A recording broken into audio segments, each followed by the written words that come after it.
Hi, I'm Jacob. And I'm Jessica. Welcome to Clue Done It, the podcast where we make wild guesses about fake TV crimes. Without any clues, context, or apparently accuracy. All right, let's find out. Who was right? Who was wrong? And who is dead? We are rolling. It's going to be great. It's going to be great, Jessica. Our listeners will be able to hear all the timbre of our voices, from the mightiest highs to the lowest of lows. The soft, the whispers, and the shouting, which I won't do because I have too much respect for our listeners' ears. It is so wonderful that you would do that for this show. For this show. For this one only. For this one only. Yes. This is it, people. This is as good as the audio is ever going to get. From here on in, it's just going to be worse. Like maybe we'll put maybe we'll just do it through a tin can or something. No, what I meant was that you're doing it with such drama, such powerful effect. An affected effect, which is somewhat like the fantastic career of our grand dame, the grand dame of this episode, of this that we are covering, the show that we are covering today. So I will tell everybody that we are covering Hetty, and I get the name wrong, but I think I'll get it right this time. We're not covering. We are not journalists. Okay, no, you're right. I was in an interview the other day, and somebody was supposed to be interviewing me, and I was supposed to be talking about myself. And it was all I could do. Like, it wasn't all I could do. I didn't do it. I completely turned it around and started interviewing them. And they looked at me like 20 minutes in and they're like, this is your time. You can do whatever you want. But I mean, I'm supposed to be asking you. I was like, oh, okay, sure, fine. Anyways, no, we are not journalists. We are not covering a show. We are watching a show. We are enjoying a show. Yeah, we are rewatching a show. Guessing on a show. Yes. The show, I believe, is called Hetty Wainthropp Investigates. That is correct. Yes. I always want to say like Wainwright or wainscoting or something like that. I had mistyped it early on. I had a typo. Wainthropp is what I thought it was. Then I thought it had an E. Wainthropp. Yeah, like wainscoting or cutting. And I also thought there was an E at the end because there are two P's. Right. But it's not shoppy. It's not throppy. Although that sounds like a very English word that has to do with like corporal punishment or something. Yes, you're right. Throppy. This belt has a very throppy sound. This is also not that kind of podcast either. No. Move along. No shame if you were looking for that, but this is not that one. Yeah. So it is not plural. It is Wainthropp. Investigates. Which is not the original title. Oh, really? Of the show. Okay, yes. What was it originally? So in 1990, Patricia Routledge accepted the lead role of Hetty Wainthropp in an ITV mystery drama called Hetty Wainthropp Missing Persons. And ITV opted not to pursue the series after the pilot. And so it was not until 1996 that BBC picked it up and produced it. Okay. So just like today, when you think it's dead, but it's not really dead. Drop something. Yeah, exactly. The streamers are like, nah. Or no, actually it's the networks drop something and the streamers are like, pick it nope, up. Nope. We know exactly how many people are there for that, so we know how much budget to give this. Yes. We'll take Lucifer. Thank you very much. Thank you very much. And then we will get yes. And then, of course, now everybody everywhere is unceremoniously cutting things and axing things, and all the streamers are like, that's true. We're just not going to show this. It's just going to be a tax dodge for us. So, by the way, there you go. Brothers. Okay. So Warner Brothers and everybody else. Everybody's doing it. Yeah. Anyway, but we are watching Hetty Wainthropp. Well, no, I'm just saying that Warner Brothers started it. Okay, sure. We don't need to get into the politics. I'll give you that. Sure. Warner Brothers. Way to go, Warner Brothers. It's like the first middle schooler to start smoking. Like, all of a sudden, like, Warner Brothers was the first one. Or to use a bad word, and then all of a sudden, everybody's... That's a much better analogy. Yes, Warner Brothers was the first one to, like, swear in class and suddenly realize, oh, wait a minute. The teacher can't actually stop me. This is amazing. They're drunk on the power of four-letter words. Yeah. Now I'm trying to think of sixth grader four-letter words. I mean, damn is definitely in there. Oh, damn is definitely up there. I think bitch. I think. Yeah. And then there's, fuck is in there. Oh. There's definitely, sorry about the swearing, but no. The F word. Yeah. Yeah, you're right. Anyways, You don't get into like the classy words like asshat or That's when you see, like you have to have familiarity to really get into those ones. Like you like bald faced knob gobbler, like that's just like you have to have read Shakespeare to really get that stuff. So It's true. It's true. Okay. This show we are watching, which, by the way, is nearly as ridiculous as that. it is. It is. So the log line of the show, the pilot, Hetty wakes on her 60th birthday and decides to become a private investigator with assistance from a teenager called Jeffrey and her husband Robert. Combines with her own common sense, Hetty is confident that she can solve any case. So this is 1996. So Yes. basically what Hetty has done is Hetty has spent the last 15 years watching Murder, She Wrote on like picking up Murder, She Wrote reruns in the UK and being like, I could do that. Well, I mean, we watched the pilot together, right? Yes. I mean, she actually decides to get a job. Yes. And then it is boring AF. Mm-hmm. Speaking of words that are, it is so boring. And Dominic comes in to steal something while two people, she's working at a post office, which in Britain is like also a 7-Eleven and a money changer and just as it is in many check places of the cashing. US too. Yeah, it's true. It's everything. Paying your bills. And there are two people that are coming in to supposedly pay bills or cash a check. And she's like, this is very suspicious. But then she gets distracted by, actor Dominic Monaghan's character stealing something, Jeffrey.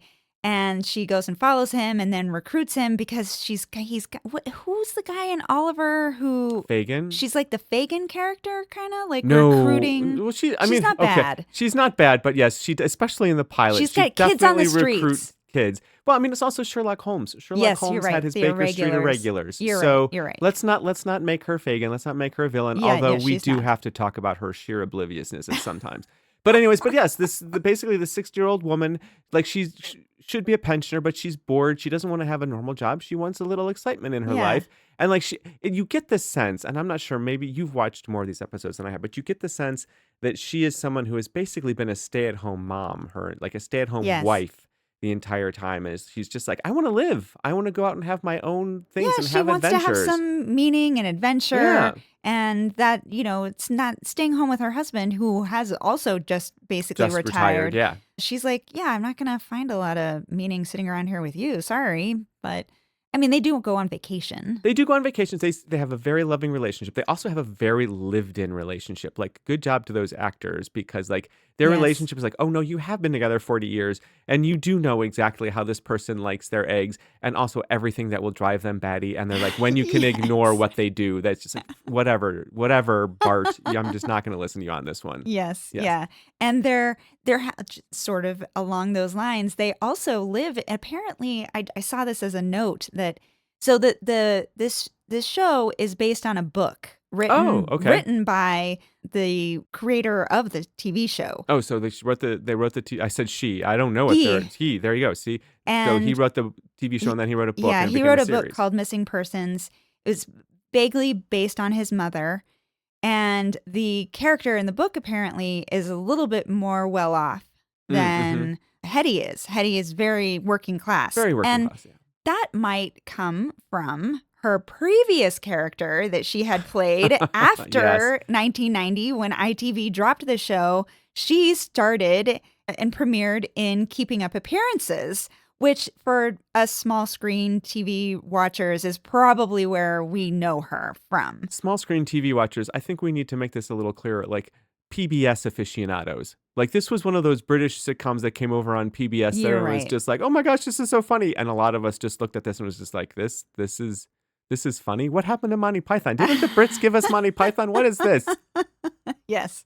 It was early cringe comedy, though. I will say that, because like the whole joke was that, like, Keeping Up Appearances, her name was Mrs. Bucket, but she refused to let anybody call her that. It was Mrs. Bouquet. Yes, she had social pretensions is how that's a it great was way to put it. Not my words, somebody else's. It was a quote. And delusions of grandeur. Yeah. But very working class. And yes, that character, there is more of a whiff of that character in this. Yeah. And when I'm looking her up, I noticed in her career, I saw that she was on Ed Sullivan, and I was like, What? wait, Ed Sullivan? She's British. And so I was like, well, what? And so I had to dig in more on her because I was like, of course you did. But that has nothing to do with your pre-cheating. And no, how do you end up, keeping up appearances and then Hetty Wainthropp on PBS? Like, how do you end up on Ed Sullivan's show? Yeah, and which would have been at least 20 years earlier. Yeah. Well, it turns out she is the shit. Okay. Yeah, Patricia She Routledge. breaking out the middle school swearing Yes, for that. Okay. Yeah, she was born in 1929, but she had an amazing, she's still with us, an amazing, powerfully show-stopping, hilarious career in stage and screen. Oh, okay. So kind of like Julie Musical Andrews. theater and stage, yes. And so people knew her on both sides of the pond. She has a Tony Award. She has an Olivier Award. What did she get the Tony Award for? I don't know. The musical. I'm not sure of some musical lost to the mists of time, Yes. except for some very dedicated Broadway-ophiles. Yeah. And it was a tie that year with another actress. I didn't write it down. No, it's fine. It's all good. A tie. One of the few Tony ties. Yes. She was a long-standing member of the Royal Shakespeare Company. She played Ruth in the Joseph Papp production of Pirates of Penzance, co-starring Kevin Kline and Linda Ronstadt. That was at the Delacorte for the Shakespeare in the Park. That was a really famous production. Well, with those two in it, yes. Yeah. Well, three with including Patricia. her. Yeah. She was in the iconic travel movie, If It's Tuesday, It Must Be Belgium. Really? Yes. She was in the 1977 Nicholas Nickleby, which is, I think, the one that went on for like 8 hours, right? No. That was the 80s. And that was a stage show. Oh, okay. Well, no, we learned that in New Tricks. That started on stage, and Alan Anderson, that was his name, the guy from New Tricks, he did it on stage, and then they did it right, but on TV. Fair enough, but that still started. That stage production was from the 80s. Sure, fine. She was also in Sense and Sensibility in 1971. Guess who she played? Remember what I was saying about being like comfortable in their marriage and relationship? What? I'm sorry. Who did she play? What did she play? That's what I'm asking you. I didn't hear the question. Okay, Sense and Sensibility, 1971. Who do you think she played? Broadly comedic, Sense and Sensibility. She would have had to have played Lizzie Bennett's.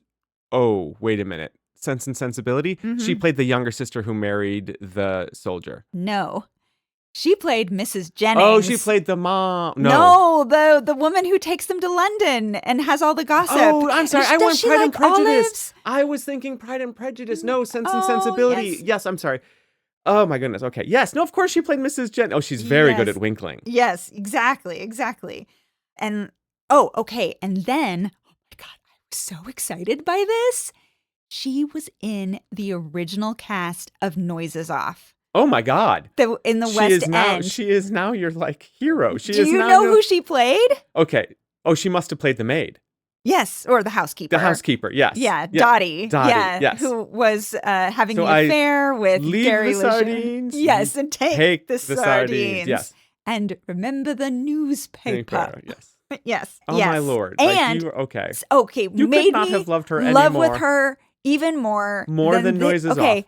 Her co-star, I mean, there were many co-stars. Sure, yes. It's an ensemble cast. Her co-star in this, playing Lloyd, the director, oh boy, is Paul. Now let me get his last name right. Paul Eddington.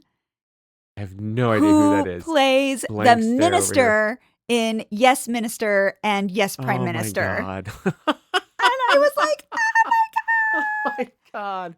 You should know, gentle listener, that for Christmas one year, I bought her the DVDs for Yes Minister and Yes Prime Minister because you can't find it anymore, and I was lucky to find the DVDs. And when the DVDs got here, they were for the wrong region because it's a British show.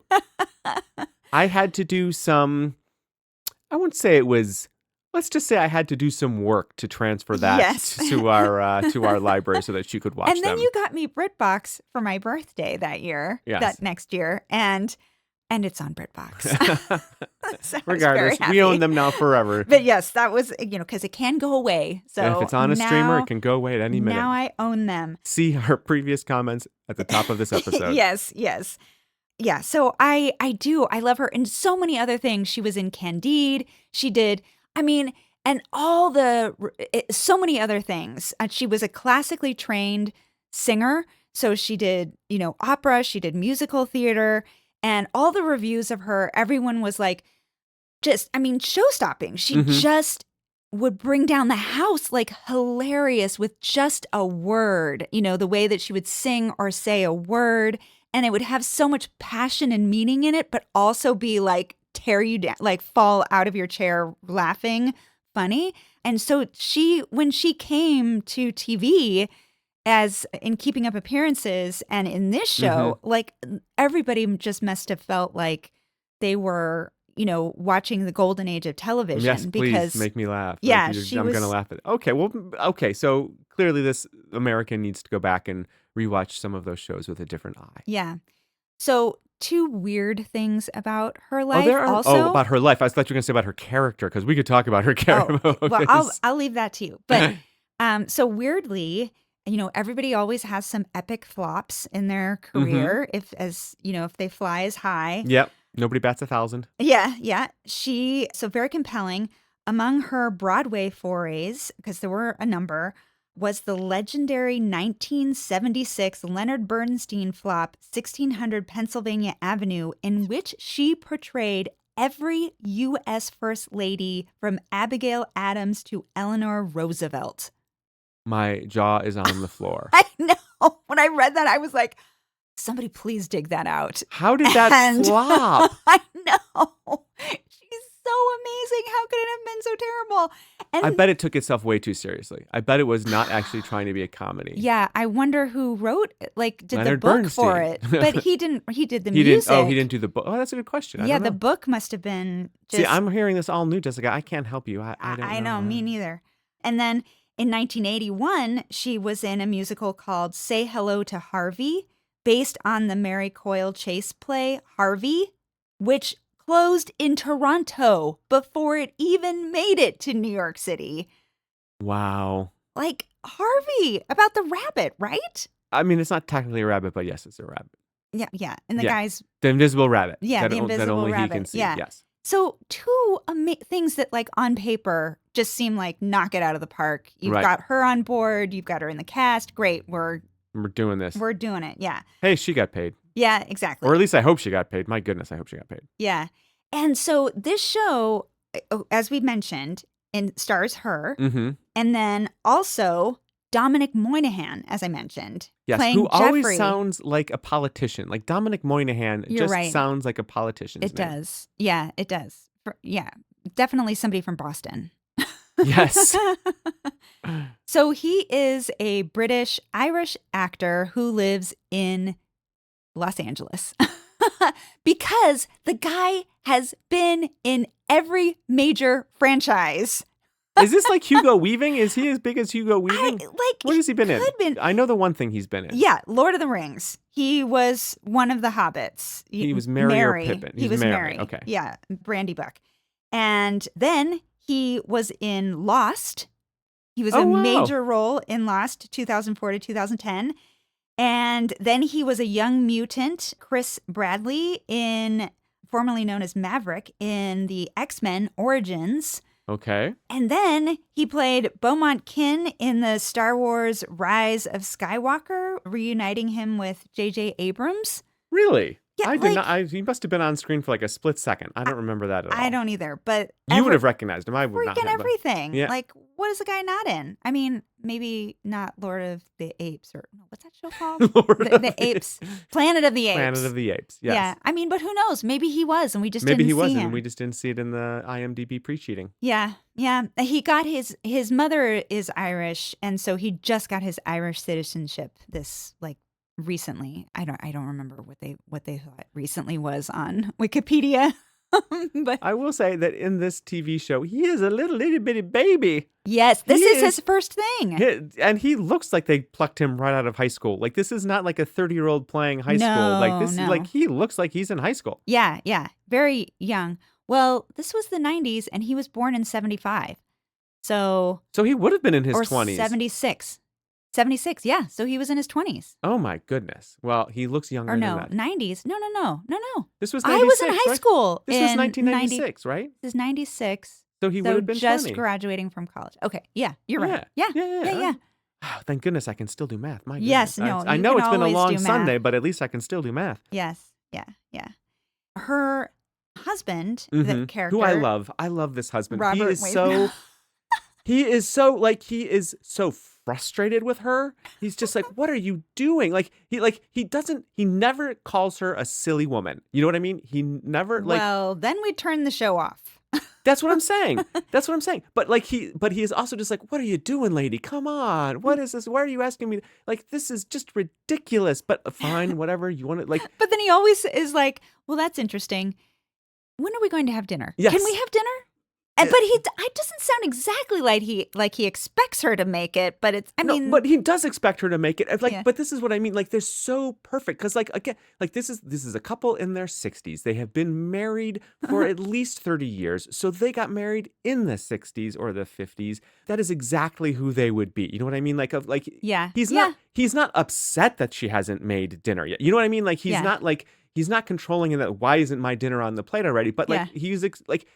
In the same way that my dad expected my mom to make dinner. Yes. That's just the way it was. Yeah. But he's like, I just love his little size and his little he Long suffering.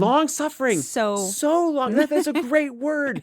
But he still loves her, and he tries, for goodness sake. He's just like, and maybe this is what it really is. He's just like, you know how you're burning through money with this. You can't do this all the time. What are you doing? And she's just like, well, I need to do it because I'm a private investigator now, and I need to advertise. And he's like, fine. He knows this is the way it is. This is what needs to happen. Fine. I'm not gonna, but I still need to. Oh, okay, fine.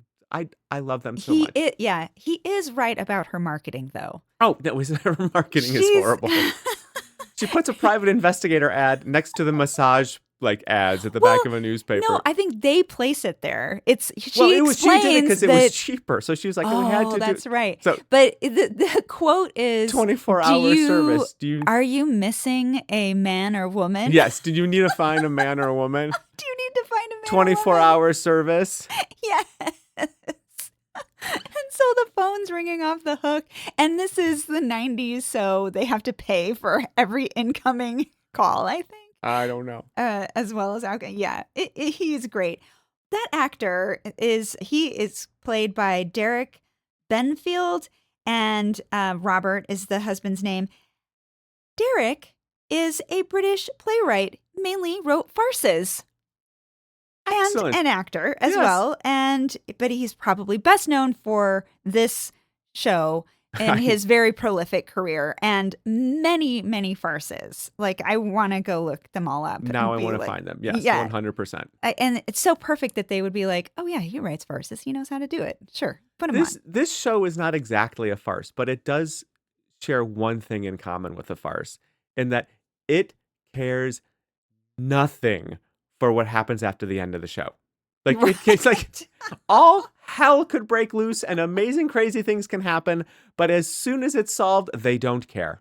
Like, she does not care about consequences. In the pilot episode, gentle listener, in the pilot episode, she recruits children to ambush a ex-military bodyguard heavy.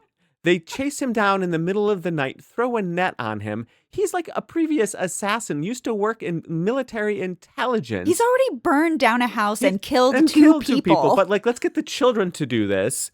And then she figures out what's been happening, that this chemical company has been dumping all kinds of horrible chemicals into the river of this town, which is literally causing genetic mutations and people deep in hormones in animals and people. That's how they know this. In people, pregnant women. Pregnant women are being all these chemicals getting into them, giving them health issues. And what happens? She confronts this person. He admits to it, gives her a check, And that's it. She's like, oh, well, I solved the mystery. That's it. Like, lady, this is an epic crime of like federal like stature. And you're like, well, I solved the crime. That's it. Have a great day. What is happening? This happens all the time. Nobody's calling Aaron Brockovich? No one's, Nobody? Nobody? Nobody? Really? Nobody? Okay. Cancer for everybody, I guess. You've got the National Health Service. I guess you don't care. Yeah, that's right. They have the National Health Service. So they're like, Oh my God. Right. But it happens all, like this episode, they're like, once they solve it, they don't care about retribution. Like the law and order part, the order part doesn't come into this. It's like, oh, we figured, this is like, oh, I finished the crossword today. Oh, that's nice. Like, that's what this is. It's like the mystery has the same importance as a crossword. I solved it. Good for you. It has as much effect on the life as that. Well, another description that I found about the show does seem to think that she does care about resolution and justice. Oh, she but cares I about think no. She cares about resolution. She does not care about justice. She does not care about larger. She wants to solve the puzzle for herself. Yes. That is it. Yeah, I would agree. All right. Is there anything? Well, before we go in and watch the beginning, what episode are we doing? Okay. Well, I mean. Oh, there's more. Well, okay. I do want to tell you about these writers. Oh, please do. Yes, please tell me about the writers. So, as I mentioned, this character is based on the novel Missing Persons, which was written by David Cook, who is the co-creator of this show. And he co-wrote the episodes with John Bowen, who was his life partner. David Cook has passed. Oh, nice. Yeah. And sometimes writing partner. David and John met when David was acting in one of John's plays. John was a playwright and David was an actor. And John encouraged David to write. And so that's how he wrote the novel. And then they co-wrote this show together. Oh, wow. Thank you for this show. Yes. This episode is actually not written by either of them. They wrote 27 episodes. This one is written by Brian Finch, who is one of the few writers that wrote episodes for the show, besides the two creators. He actually wrote 3 episodes of Hetty Wainthropp, and he wrote like 100 episodes of Coronation Street, which, as we've discussed, is probably like a week. And he was staffed on a number of other shows. Excellent. Is this a show where is this a show that will take us, that we need to play the whole has Jessica fallen asleep to this episode game too? I don't believe I have fallen asleep to this season. I tried to save it for us. This is a virgin episode. Excellent. Okay. What are we watching? We Yes. are watching season 4, episode 2, called Family Values. After his invalid brother drowns in his remote garden pond, Tom Carter hires Hetty to investigate his housekeeper, whom he suspects of larceny. And this aired July 31st, 1998. Are we ready for the guessing? We are ready to guess. Here we go. All right, Jessica, we need 2 things in this podcast. We need in order to restore order and put a good face to the crowd, we need 2 things for this podcast. Okay. First thing we need a researcher. We need a researcher for you because you're just doing too much work. We need a researcher, but we also need a statistician. We need a statistician because we don't actually keep track of how many times we win or lose, because honestly, it would be too depressing if we did it. But if a statistician did it, then great. You know what I mean? Like they could take that on and it would be less emotional trauma for us. But the other reason we need a statistician is because I want to know like what the quickest opening we've ever had was. Oh. Because this is really quick. It really was. This was 1:25. 3 scenes, 4 shots. No, there was more than maybe. There was the chopping of the carrots. There was the making of the table. Right. There was the walking down the hall. There was the walking them, in the hall. Okay. Walking up to the door, interrupting the brothers arguing. Yes. And then the brother coming out of the door and slamming the door, coming out of the office, slamming the door behind him, giving a glare to the housekeeper. Thank you. And then cut to a shot of a very dirty, mucky, lots of dead vegetation, plant life, and a dead body in a fountain.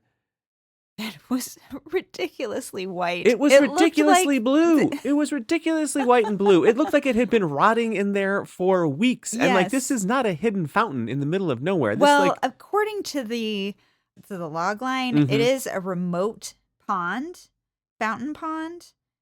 I think remote garden pond. You called it a fountain. I Yeah, called it a pond. It is it is called by IMDb a garden a garden pond. pond. It's a fountain. It's in a concrete Yeah. tub, I basically. know I you mean, it is say it's barely like bigger than a dirty, but spa. it's like it's autumn, and it Yeah, kind of exactly. There's reminded like me all kinds of of like fallen dead vegetation in it. yeah, Yes, but it 100%. kind of reminded me of Ophelia, in that painting, that Art Nouveau painting Oh, it's of not Art Nouveau, it's it's pre-Raphaelite. oh yeah, Yeah, yeah. pre-Raphaelite, and she's you know what I'm talking I about, do. and Yes, she's it's very laying famous. there, and there's all Like the the flowers flowers all and whatever, around the her. Yeah. spring flowers, because she talks about that in her monologues, all the different Hmm. flowers and whatever. But this guy is clearly old. He is a White Walker, basically, in this pond. He really is. He really does look like the king of the White Walkers dead in the Yes, pond. and If he's in a only, if suit, and only he's they had known that would have been such a much easier battle for Jon Snow. right. Just Get him lay into a him down garden in a pond. garden pond, This right? can't take it. So he's in a suit. So but Yes, he's he is in a older, suit. He and is so it's older. autumn. Like autumn leaves are in the pond with him. Because he's at the autumn of his life. Now he's at the winter of his life. Well, he's definitely in the winter of his life. Yeah. Yeah, it's Jessica, you are so symbolic. It's just That's what I you're like thought. counting I mean, I crows. You're wasn't like so trying to be. symbolic yesterday. I should get a master's in symbology. Yes, please. I forget the character's name. What was the character's name? And it's not the Angels and Demons. Angels and Demons and the Da Vinci Code. Yeah. Yeah. You and Tom Hanks. You could be professors of symbology. It'll be great. But we have our own mystery to solve right here. A minute Yes. 25. That's all we get. We've got the brother who is angry at the housekeeper Who is going to hire Hetty, we know from the log line. The brother. Who's a living. The living brother. Yeah. But then the older brother is dead. Yes. And I'm sorry, it's the younger brother. It's the younger brother who's a ginger. He's a ginger and he's a younger brother, and he's hiring Hetty to investigate the housekeeper. He's clearly angry, he's clearly angry and fighting with his brother. He killed his brother. It's him. I don't know who else it could be. There you go. Snap judgment, wild guess. It's him. Is that your guess? Tell Are me you why. locking it in? Tell me why it shouldn't be. How about that? Well, Hetty always jumps to conclusions. That's always a thing about her. Yes, it's It true. goes back and forth between her and Jeffrey. They're both like, well, you're jumping to conclusions. Well, I think you're jumping to conclusions. Well, this time you're jumping to Well, conclusions. this time it's your conclusion that's being jumped to. So I just want to know, are you locking it in? I'm clearly wrong. There's clearly got to be one more twist into all of this. Let's say that it was the barrister who the brother had hired to make sure that he got his fair share of the estate. And the barrister was just so upset in dealing with the older brother or the older gentleman that the barrister is the one who's just like, oh my God, I can't take any more of this. And the barrister is the one who killed it. So I don't know. Who have you got? What have you got? I think there is a cow poo conspiracy Oh happening. my God. I should have locked it in. Are you locking this in? Are you locking in the cow poo? I am. I think I'm not saying a cow did it. I'm saying You're saying that cow poo did it somehow. Somehow cow poo gained sentience. There's somebody. No. I'm saying that there is like a big Monsanto type company that is out there, and Oh. they are selling fertilizer, and the younger ginger brother Mhm. is trying to say, this is going to be modernizing to our family farm, older brother. You have to do this, to use this new fancy fertilizer. And the older brother is like, no, we can just use cow and chicken poo like we always have, and it makes great vegetables. Look at the carrots in the first scene. Mm. And so I think that That was a very big carrot. I was like, that is right? That is, I thought it was a really big carrot. I am leaving. I am not saying a thing. I'm just gonna smile over here just and gonna leave that there. I'm gonna sip some tea over here is what I'm gonna do. Some PG tips. So, yeah, I think that we have yet to meet somebody on this like big, fertilizer, food, Right. The chemicals Monsanto person. company that couldn't get the elder brother to change his ways and killed him so that he could get the sales deal. And so the younger brother doesn't suspect it because this is something he's been lobbying for the whole time, is that they could have better yield if they used these chemical fertilizers. That's my guess. That's your guess. That's your guess. I still think the younger brother was behind it all and that he is playing defense on this. Like he is just like, I'm going to get okay, here's the thing. Here's the thing about the show is that as we know, she never gets the police involved. Like, yes, I know. In the show logline, it says that for many episodes, Hetty seeks the help and advice of DCI Adams of the local constabulary. And I was like, for some of the episodes, she does not actually. Many of the episodes, not all. Not all.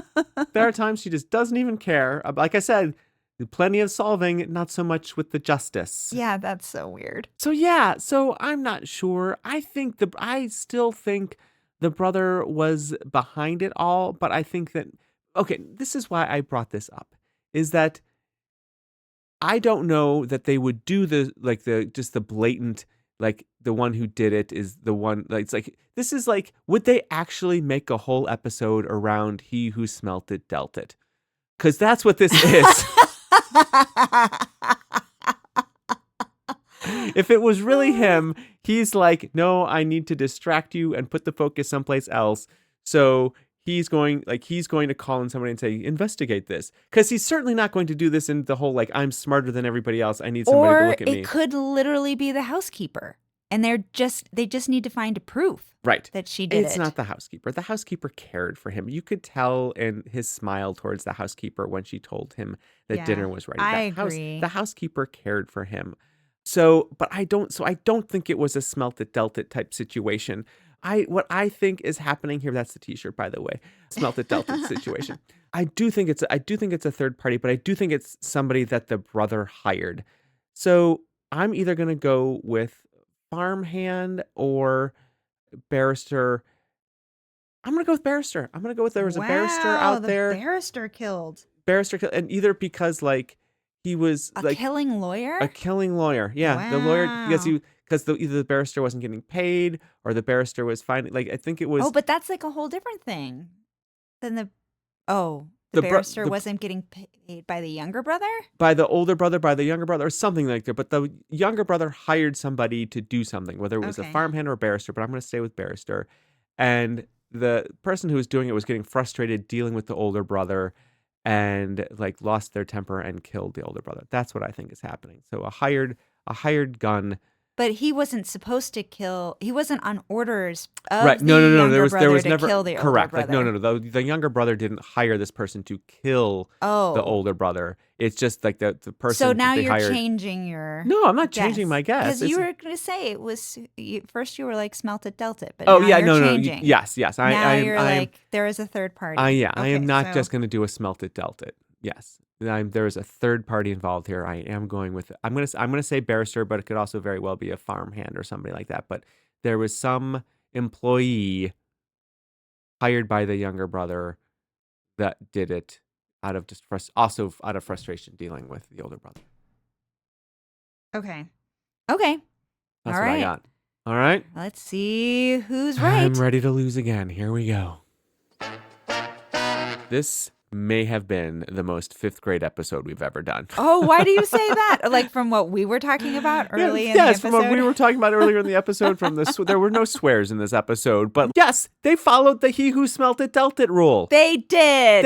It was absolutely the brother who just said, you should look into this and maybe she did it. No, of course it was him. It was him all along. I should have just stuck with my guns and just been like my gut decision. I was like, no, no, no. This is a murder mystery that has been on TV for too long. I have gone with just the immediate thing. I need to take it one step beyond. I need to not just go for the first obvious suspect. I need to think about the next step. What is happening in the next? That's just going to be the first. No, it was him all along. Yeah.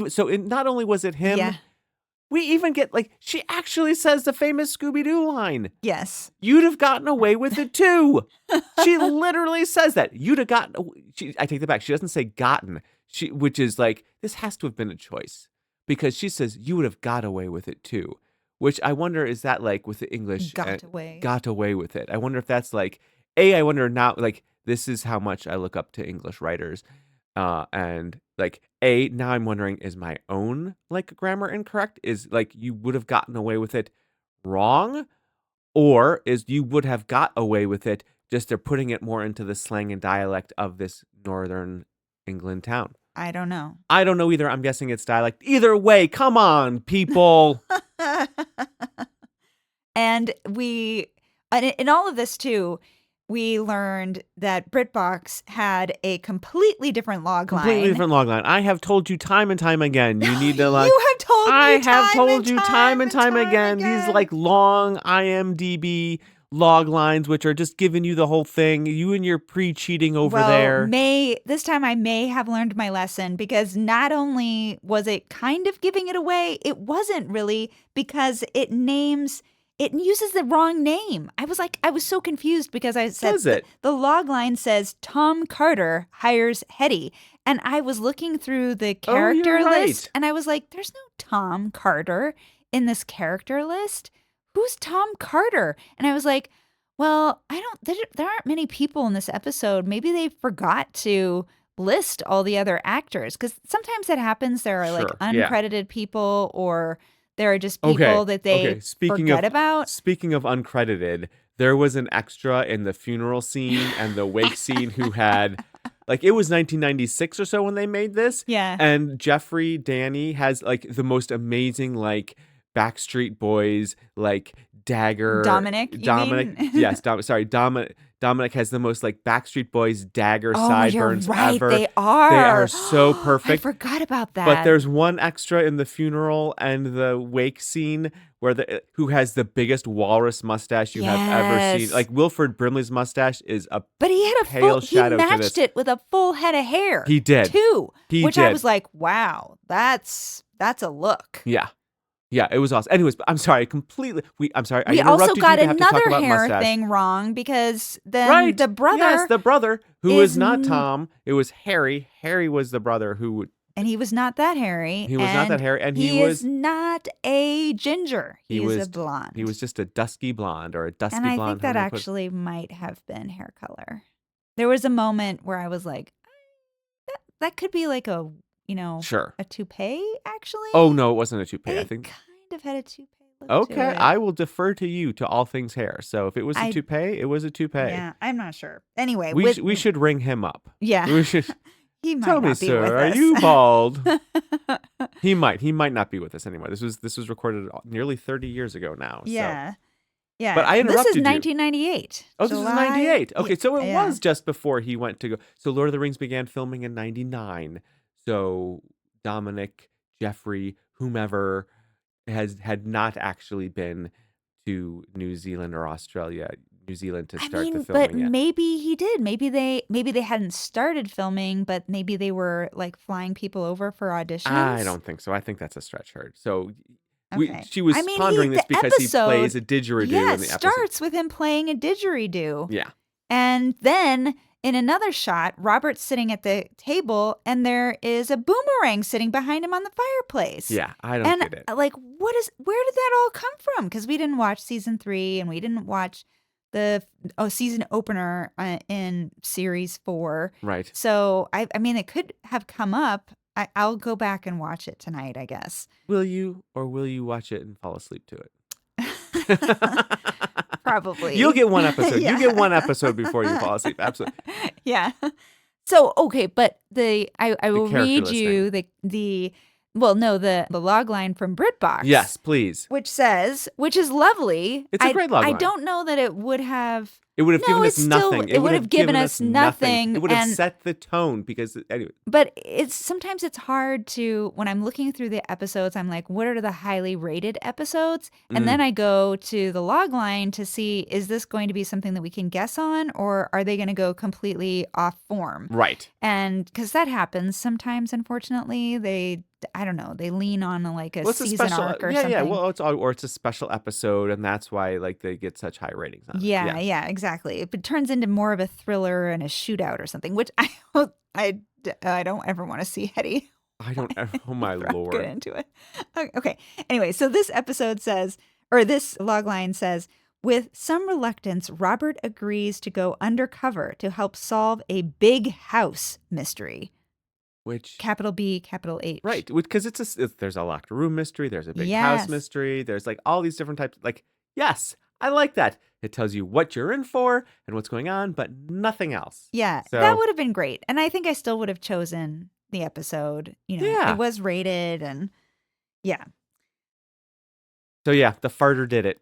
Yeah, and then it ended with done and dusted. That It door. did, yes. The police person catches the brother. They set a trap. Hetty they sets set a trap for the brother. She says that like, well, the police are we don't do murders, but the police are going to find your fingerprints all over the door to this garden house where you told me to look, and they'll just put two and two together. So he rushes out there to do it. to rub his fingerprints off of the door handle. It is practically a Keystone Cops It thing because he is. runs out there in the dark of night and he's like rubbing the door, and the policeman just pops up from behind the glass window Because it's a greenhouse. because it's a greenhouse, and he just like stands up. Here I am. Done and dusted, Dusted, you- that door, as it were. Hilarious, and he gives such a cry of like, I don't know what it is. It's like it's. Oh, he howls. He howls. He totally howls. Yes. It's very much just like, this is the guy being like, this is how I'm going. This is my last scene. I'm going to make sure I get a Yeah, howl it had a out of this. lot of notes in it too. Mhm. Oh, a lot Like of gurgle. There was some like gurgling happening going yeah, on. yeah. 100%. Yeah. But what I will say about this is that so the brother Harry did it, Mhm. and the brother who was it Jack? James was the brother who died. James was supposed to marry The White Walker. the White Walker. Yes, the White Walker was going to marry I'm the sorry, housekeeper, props person. makeup person. okay. But yes, so James and Harry had a fight because James, a lifelong bachelor, was finally going to get married to the housekeeper who was going to get everything. And so they had a big fight, and Harry came back the next day and ended up killing his brother. That's what happened. I wonder if the creators of the show were like, yeah, we're not writing this one because it's contingent on a confirmed bachelor actually deciding to get married to a woman, and then somebody else saying, no, he was afraid of women, and Yes. Yes. his whole life. And they were like, washed our hands. We understand why this episode needs to happen, but we're not. We don't want anything to do with this. Yeah. Yeah, but a part of me was like, how could they have, like, I feel like this is we're past the Bert and Ernie stage where, the guy who created Bert and Ernie was like, yeah, I was just creating this, nice, happy domestic couple like I had in my house. And yeah, I mean, of course they were gay. I mean, I just never thought about it that they were gay, but yeah, they were gay. And then here's this thing, like the clincher at the end is that He was a confirmed bachelor. he was a confirmed afraid bachelor, of but women. then decides to get married. I was so like, what? Every man needs a companion. I guess. But then even the brother's not married. He doesn't even have You're a right. family. You're right. So he would know a confirmed bachelor. When he said confirmed bachelor, he said it with conviction. This guy was just full of projection, wasn't he? He's just like, you need to investigate her. She's the one who murdered it. He was a confirmed bachelor. He was afraid of women. Oh, tell me more about how you're afraid of women. Yes. Yes. Yeah. So Tell me maybe you're a that's why they closet- kind of washed their hands of it. They were like, you can have that, Finch. Oh my God, the yellow pages. Yes. Okay. So there was a plot point revolves around the fact that like when the housekeeper Ella gets suspicious of Robert pretending to be somebody, she calls who does she? Well, Oh, no, she's he star he picks up the 69's. phone. Yeah, when he's calling. So he calls to say. So Jeffrey calls to say that he's from going to. Hetty's house. Right. Well, which is his house. He lives there too. Right. He calls to say, I'll be right around to pick up Robert. And she's like, and he's like, I'm at a payphone. Don't call back. But she does. She calls back and he picks it up. And you shouted, star 69. Yes. And then we were like, oh, yeah. And then she did. Well, we thought she's star 69. But then apparently there's a lot more involved. It's like a 4 or 5 digit thing. 1471. And I don't even know if you hit star. Yeah. And then you have to talk to somebody, but it has to be the last call. Anyways, there was a telephone table, a floating telephone table with a huge yellow pages next to it. Yeah. And then Ella goes and like looks up Hetty Wainthropp Detective Agency and her yellow pages. I was just like, it's so nice seeing those yellow pages again. Yes, it was. It was really cute to see that. Those are good ads. Google it, people. Yeah. So is that going to be your merch left on the table for this episode? That is not my merch not left on the no. Like nominating a yellow pages? No, so my merch left on the table. I have 2 ideas for merch left on the table. Uh-huh. One of which is Hetty Wainthropp cocoa mugs. Oh. I think that's nice and small little tchotch. So what happens is they discover that the housekeeper is not actually who she says she is. Right. They're like, okay, that is a fake name, so we need to find out who she is. So they need to get her prints. Mm-hmm. So there's this scene where she's really like the housekeeper creates a mug of cocoa for Robert for the evening and sends it up with Jeffrey. And Robert's all like, oh, I get a mug of cocoa before bed. And Jeffrey's like, nope, we're dusting this for fingerprints. And so I'm pouring it down the drain. Like, and Robert's like, no.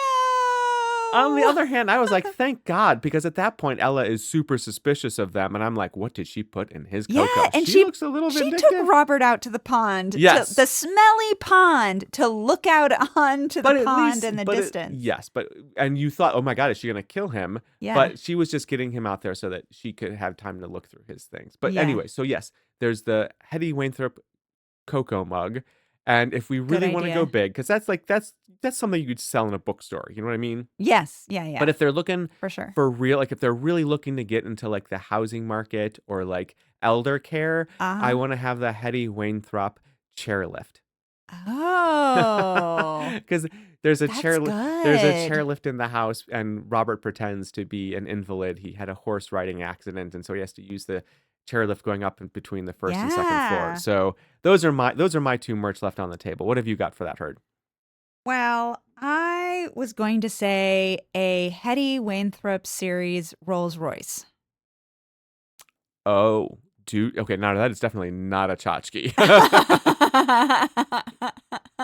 Yeah, just like there's an Eddie Bauer series Jeep. Not a Jeep, a Ford Explorer. Oh, I'm sorry. You need to be really clear on that, because they will.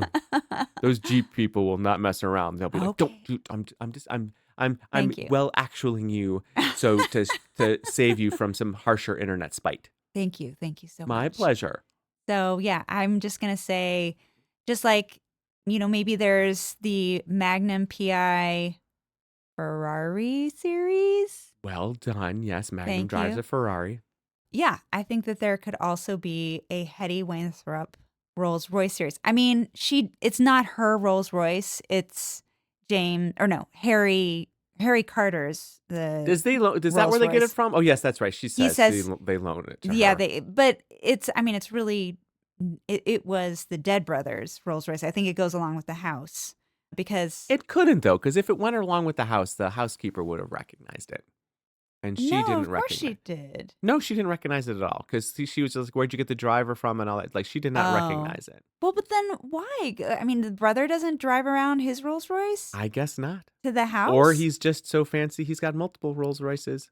But he's not all that fancy. Like, he's living in a very modest making house. His own tea with an electric tea kettle in his own house. That scene is fantastic. When he's in his beautiful kitchen, it's huge. And there are birds like tweeting, and there are all these big sunny windows, but then you turn over his shoulder and Hetty is standing in the doorway, and there's like this sunny shade over her face. I mean, it's shady, but she's in a sunny room, so it's like a sunny shade is what I'm saying. And that you do make a good point though with the Rolls Royce. Like, this might be the first time they've had a bitchin' car in this show. So well done. Yes. Yeah. I mean, other than that, thought maybe a chauffeur costume Mm, would be a really good. He looked really good in that chauffeur yeah. costume. He looked like super cute. A Hetty Wainthropp line of didgeridoos. Yes. Yes. Yeah. Didgeridoo. Yeah. That could have been. Get your person to confess by playing didgeridoo at them until they crack. Yes. Yes. Especially when they're on the phone and you only have one line in the whole house and they're making all this noise and you're like, you have to. Please stop. Please stop. Please stop. Or there are two. There's one line in the house, but two phones, and so Oh yeah, you can do the whole listen in thing. yeah, listen in, and you just take it off the hook while somebody else is talking, and you play the didgeridoo, so then they get it both ways, like through the phone and That's just mean. the house. That's just mean. You know, people did that. I'm not sure they did. I'm not sure that people took phones off the hook to play didgeridoos for them. Well, I mean, like instruments or Oh yeah, of course. records. Be like, your time is up now. Like they They'll play you off the phone, play you off. like the Oscars. Anyway, Mom, speaking James is playing the didgeridoo while I'm on the phone. I'm playing you off. It's my turn. I got to call my person. These are the problems we used to have in the 90s, people. MVP of this episode. MVP of this episode, I think has to be Robert. Like he goes I undercover, agree. pretends to be in a wheelchair, has to like stand up under questioning, like do some sleuthing around, like gives good uncle parental advice. Yeah. And like, but also is like fiercely protective of his wife. No, I think it's got to be Robert. I think Yeah. Robert earned it. Who's your MVP? Yeah, I was going to say Robert as well. Okay, that makes sense. Because, yeah. For all the reasons we've said. Yeah, as for all the reasons we've said. How many Christies would you give it? I would give this episode, I mean, this is not a rating on the writing. This is also the fault of IMDb, which is my fault for reading it. But I think it's really only like a 2 or a 3 because it was just like, is it going to be the housekeeper or is it this guy? Yeah. Is it the brother?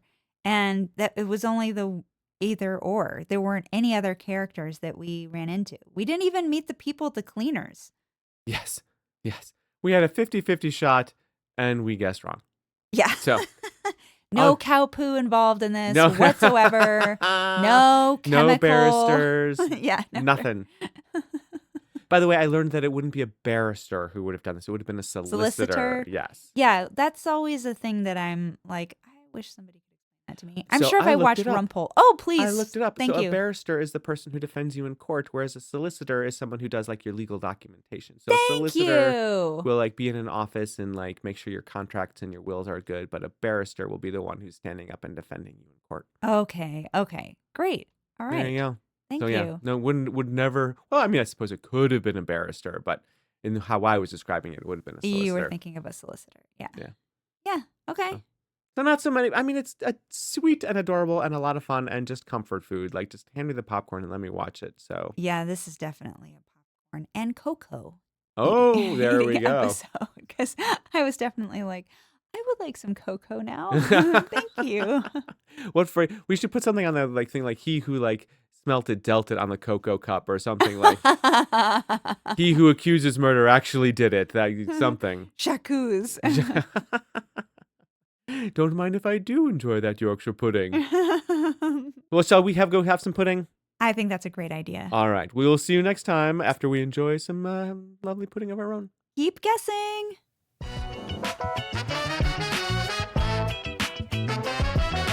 Hey, everybody. Thanks for listening. Before you go, please push the follow and subscribe button. Then tell a friend about Clue Done It and rate and review us on Spotify and Apple Podcasts. If you would like even more Clue Done It in your life, become a fake TV detective at patreon.com/ClueDoneItPodcast. You can get exclusive outtakes of us pretending to be on PRX shows and lots of other detective privileges. And stay in touch. We'd love to hear your thoughts and suggestions on what shows we should watch next. So email us at ClueDoneItPodcast@gmail.com. Or slide into our DMs at Instagram and Facebook at Clue Done It Podcast. We'll see you next time. This closing script is officially approved by the Totally Fake Podcasting Adjudication Board. And look, the sound designer is really leaning into the crows in this scene. And then at the end of the scene, they there's a shot up at the tree where there's a bunch of crows just sitting in the tree for you to be like, oh yeah, that's why you've heard the crows. There's all these crows right there. And I'm like, is this symbolic? Are they going for Yes. tone? Why are they showing all these crows? I'm convinced now. No, there was just a shite ton of crows. Oh, you think that? It was real. I think there was just we got to get a picture of the crows because otherwise no one's going to believe us as to why this is actually the happening. location manager is like, we have a pond. That's the pro of this Right. manor house. Yeah. The con is this tree of crows.